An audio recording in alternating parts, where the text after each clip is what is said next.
जय श्री राम मित्रों, हर हर महादेव। स्वागत है आपका आपके अपने चैनल अभिनया का ऑल इन वन पे। शिव पुराण के पिछले अध्याय में मैंने आपको 2 कथाएं सुनाई थी। अब तीसरी कथा सुनिए। तीसरा अध्याय, बिंदुक ब्राह्मण की कथा।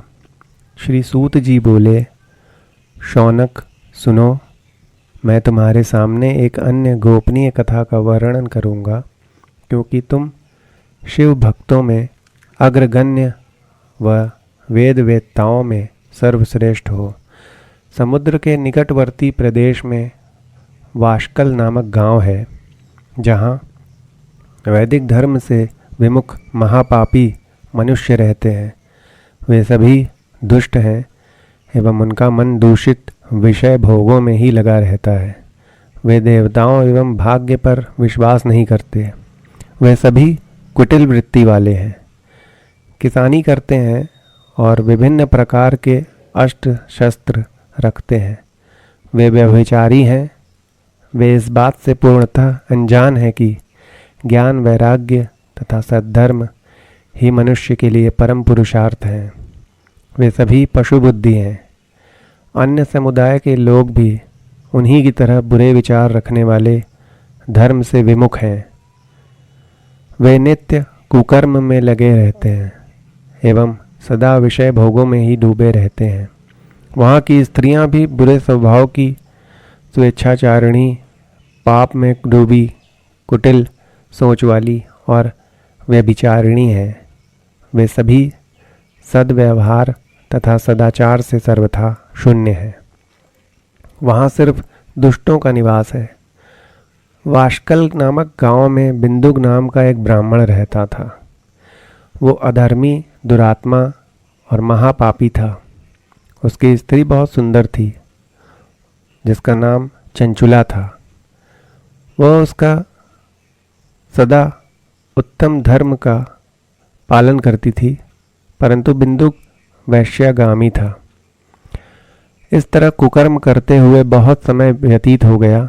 उसकी स्त्री काम से पीड़ित होने पर भी स्वधर्मनाश के भय से क्लेश सहकर भी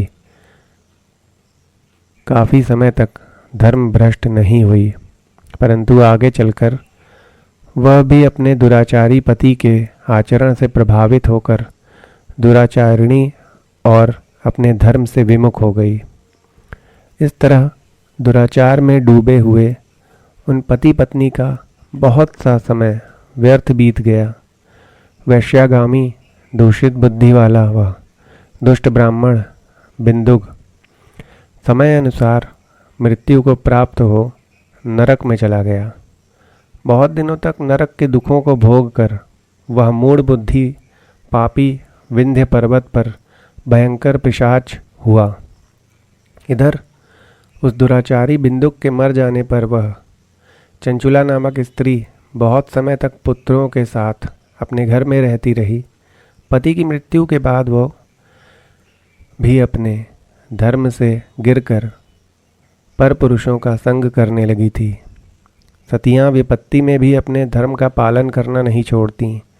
यही तो तप है। तप कठिन तो होता है, लेकिन इसका फल मीठा होता है। विषयी इस सत्य को नहीं जानता, इसीलिए वह विषयों के विष फल का स्वाद लेते हुए भोग करता है। एक दिन दैव योग से किसी पुण्य पर्व के आने पर वह अपने भाई बंधुओं के साथ गोकर्ण क्षेत्र में गई। उसने तीर्थ के जल में स्नान किया एवं बंधुजनों के साथ यत्र तत्र घूमने लगी। घूमते घूमते वह एक देव मंदिर में गई। वहाँ उसने एक ब्राह्मण के मुख से भगवान शिव की परम पवित्र एवं मंगलकारी कथा सुनी। कथावाचक ब्राह्मण कह रहे थे कि जो स्त्रियां व्यभिचार करती हैं, वे मरने के बाद जब यमलोक जाती हैं, तब यमराज के दूत उन्हें तरह तरह से यंत्रणा देते हैं। वे उसके कामांगों को तप्त लौह दंडों से दागते हैं। तप्त लौह के पुरुष से उसका संसर्ग कराते हैं। ये सारे दंड इतनी वेदना देने वाले होते हैं कि जीव पुकार पुकार कर कहता है कि अब वह ऐसा नहीं करेगा, लेकिन यमदूत उसे छोड़ते नहीं। कर्मों का फल तो सभी को भोगना पड़ता है। देव, ऋषि, मनुष्य सभी इससे बंधे हुए हैं। ब्राह्मण के मुख से यह वैराग्य बढ़ाने वाली कथा सुनकर चंचुला भय से व्याकुल हो गई। कथा समाप्त होने पर सभी लोग वहाँ से चले गए। तब कथा बाँचने वाले ब्राह्मण देवता से चंचुला ने कहा, हे ब्राह्मण, धर्म को न जानने के कारण मेरे द्वारा बहुत बड़ा दुराचार हुआ है। स्वामी, मेरे ऊपर कृपा कर मेरा उद्धार कीजिए। आपके प्रवचन को सुनकर मुझे इस संसार से वैराग्य हो गया है। मुझ मूढ़ चित्त वाली पापिनी को धिक्कार है। मैं निंदा के योग्य हूँ। मैं बुरे विषयों में फंसकर अपने धर्म से विमुख हो गई थी। कौन मुझ जैसी कुमार्ग में मन लगाने वाली पापिनी का साथ देगा? जब यमदूत मेरे गले में फंदा डालकर मुझे बांध कर ले जाएंगे और नरक में मेरे शरीर के टुकड़े करेंगे, तब मैं कैसे उन महायातनाओं को सहन कर पाऊंगी? मैं सब प्रकार से नष्ट हो गई हूँ, क्योंकि अभी तक मैं हर तरह से पाप में डूबी रही हूँ। हे ब्राह्मण, आप मेरे गुरु हैं। आप ही मेरे माता पिता हैं। मैं आपकी शरण में आई हूँ। मुझ अबला का अब आप ही उद्धार कीजिए। सूत जी कहते हैं, शौनक, इस प्रकार विलाप करती हुई चंचुला ब्राह्मण देवता के चरणों में गिर पड़ी। तब ब्राह्मण ने उसे कृपापूर्वक उठाया और शिव की भक्ति में लीन रहने का आदेश दिया। ये तीसरा अध्याय समाप्त हुआ। अब चौथा अध्याय सुनिए। चंचुला की शिव कथा सुनने में रुचि और शिवलोक गमन। ब्राह्मण बोले, नारी, तुम सौभाग्यशाली हो जो भगवान शंकर की कृपा से तुमने वैराग्यपूर्ण शिव पुराण की कथा सुनकर समय से अपनी गलती का एहसास कर लिया है। तुम डरो मत और भगवान शिव की शरण में जाओ। उनकी परम कृपा से तुम्हारे सभी पाप नष्ट हो जाएंगे। मैं तुम्हें भगवान शिव की कथा सहित वह मार्ग बताऊंगा जिसके द्वारा तुम्हें सुख देने वाली उत्तम गति प्राप्त होगी। शिव कथा सुनने से तुम्हारी बुद्धि शुद्ध हो गई है और तुम्हें पश्चाताप हुआ है तथा मन में वैराग्य उत्पन्न हुआ है। पश्चाताप ही पाप करने वाले पापियों के लिए सबसे बड़ा प्रायश्चित है। पश्चाताप ही पापों का शोधक है। इससे ही पापों की शुद्धि होती है। सत्पुरुषों के अनुसार पापों की शुद्धि के लिए प्रायश्चित पश्चाताप से ही संपन्न होता है। जो मनुष्य अपने कुकर्म के लिए पश्चाताप नहीं करता वह उत्तम गति प्राप्त नहीं करता, परंतु जिसे अपने कुकृत्य पर हार्दिक पश्चाताप होता है वह अवश्य उत्तम गति का भागीदार होता है। इसमें कोई शक नहीं है। शिव पुराण की कथा सुनने से चित्त की शुद्धि एवं मन निर्मल हो जाता है। शुद्ध चित्त में ही भगवान शिव और पार्वती का वास होता है।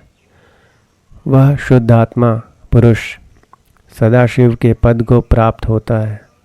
इस कथा का श्रवण सभी मनुष्यों के लिए कल्याणकारी है, अतः इसकी आराधना और सेवा करनी चाहिए।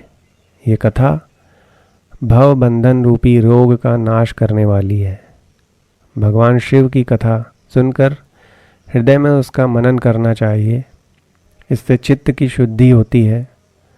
चित्त शुद्धि होने से ज्ञान और वैराग्य के साथ महेश्वर की भक्ति निश्चय ही प्रकट होती है तथा उनके अनुग्रह से दिव्य मुक्ति प्राप्त होती है। जो मनुष्य माया के प्रति आसक्त हैं वह इस संसार बंधन से मुक्त नहीं हो पाता। हे ब्राह्मण पत्नी, तुम अन्य विषयों से अपने मन को हटाकर भगवान शंकर की इस परम पावन कथा को सुनो। इससे तुम्हारे चित्त की शुद्धि होगी और तुम्हें मोक्ष की प्राप्ति होगी। जो मनुष्य निर्मल हृदय से भगवान शिव के चरणों का चिंतन करता है उसकी एक ही जन्म में मुक्ति हो जाती है। सूत जी कहते हैं, शौनक, यह कहकर ये ब्राह्मण चुप हो गए। उनका हृदय करुणा से भर गया। वे ध्यान में मग्न हो गए। ब्राह्मण का उक्त उपदेश सुनकर चंचुला के नेत्रों में आनंद के आंसू छलक आए। वो हर्ष से भरे हृदय से ब्राह्मण देवता के चरणों में गिर गई और हाथ जोड़कर बोली, मैं कृतार्थ हो गई। हे ब्राह्मण, शिव भक्तों में श्रेष्ठ स्वामिन आप धन्य हैं। आप परम अर्थदर्शी हैं और सदा परोपकार में लगे रहते हैं। साधो, मैं नरक के समुद्र में गिर रही हूँ। कृपा कर मेरा उद्धार कीजिए। जिस पौराणिक और अमृत के समान सुंदर शिव पुराण कथा की बात आपने की है, उसे सुनकर ही मेरे मन में वैराग्य उत्पन्न हुआ है। उस अमृतमयी शिव पुराण कथा को सुनने के लिए मेरे मन में बड़ी श्रद्धा हो रही है। कृपया आप मुझे उसे सुनाइए। सूत जी कहते हैं, शिव पुराण की कथा सुनने की इच्छा मन में लिए हुए चंचुला उन ब्राह्मण देवता की सेवा में वहीं रहने लगी। उस गोकर्ण नामक महाक्षेत्र में उन ब्राह्मण देवता के मुख से चंचुला शिव पुराण की भक्ति, ज्ञान और वैराग्य बढ़ाने वाली और मुक्ति देने वाली परम उत्तम कथा सुनकर कृतार्थ हुई। उसका चित्त शुद्ध हो गया। वह अपने हृदय में शिव के सगुण रूप का चिंतन करने लगी। वह सदैव शिव के सच्चिदानंदमय स्वरूप का स्मरण करती थी। तत्पश्चात अपना समय पूर्ण होने पर चंचुला ने बिना कष्ट के अपना शरीर त्याग दिया। उसे लेने के लिए एक दिव्य विमान वहां पहुंचा। यह विमान शोभा साधनों से सजा था एवं शिव गणों से सुशोभित था। चंचुला विमान से शिवपुरी पहुंची। उसके सारे पाप धुल गए। वह दिव्यांगना हो गई। वह गौरांगी देवी मस्तक पर अर्धचंद्र का मुकुट और अन्य दिव्य आभूषण पहने शिवपुरी पहुंची। वहां उसे सनातन देवता त्रिनेत्रधारी महादेव शिव के दर्शन हुए। सभी देवता उनकी सेवा में भक्ति भाव से उपस्थित थे। उनकी अंग कांति करोड़ों सूर्यों के समान प्रकाशित हो रही थी। 5 मुख और हर मुख में 3-3 नेत्र थे। मस्तक पर अर्धचंद्राकार मुकुट शोभायमान हो रहा था। कंठ में नील चिन्ह था। उनके साथ में देवी गौरी विराजमान थीं, जो विद्युत पुंज के समान प्रकाशित हो रही थीं। महादेव जी की कांति कपूर के समान गौर थी। उनके शरीर पर श्वेत वस्त्र थे तथा शरीर श्वेत भस्म से युक्त था। इस प्रकार भगवान शिव के परम उज्ज्वल रूप के दर्शन पाकर चंचुला बहुत प्रसन्न हुई। उसने भगवान को बारंबार प्रणाम किया और हाथ जोड़कर प्रेम, आनंद और संतोष से युक्त होकर विनीत भाव से खड़ी हो गई। उसके नेत्रों से आनंद के अश्रुओं की धारा बहने लगी। भगवान शंकर और भगवती गौरी उमा के साथ सौम्य दृष्टि से देखकर चंचुला को पास बुलाया। गौरी उमा ने उसे प्रेम पूर्वक अपनी सखी बना लिया।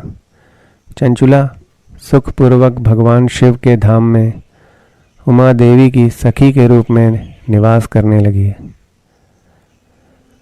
ये 4था अध्याय संपूर्ण हुआ मित्रों। आगे की कथा अब अगली वीडियो में सुनाऊंगा। अगर आपको यह शिव पुराण की कथा सुनने में अच्छी लगी हो तो इसको लाइक करिएगा, वीडियो को, चैनल को सब्सक्राइब और शेयर करिएगा। अगला अध्याय वीडियो के नेक्स्ट पार्ट में सुनाऊंगा मित्रों। धन्यवाद। हर हर महादेव।